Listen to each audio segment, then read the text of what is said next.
Syndicate রাজ চলছে, তার জন্য পরিবর্তন চাই। পশ্চিমবঙ্গের চারিদিকে যে সন্ত্রাস, যে দুর্নীতি, মহিলাদের ওপর যে অত্যাচার চলছে এবং বেকার যুবকদের চাকরি নেই, কেন্দ্র সরকার যে পরিমাণে টাকা পাঠাচ্ছে পশ্চিমবঙ্গে, তারা একটাও কিন্তু কাজ হচ্ছে না।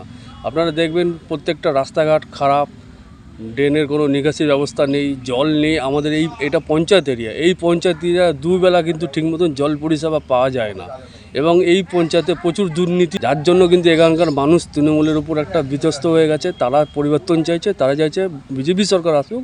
বিজেপি আসলে পশ্চিমবঙ্গে একটা উন্নতি হবে এবং বেকার যুবকরা চাকরি পাবে, মহিলারা লক্ষ্মী ভাণ্ডারও পাবে, সেটা দ্বিগুণ পরিমাণে পাবে। দেখুন, বেকার যুবকদের ভাতাটা মানে তাদেরকে অ্যাকচুয়ালি পঙ্গু করে দেওয়া হলো। তাদের কিন্তু অ্যাকচুয়ালি দরকার একটা চাকরি।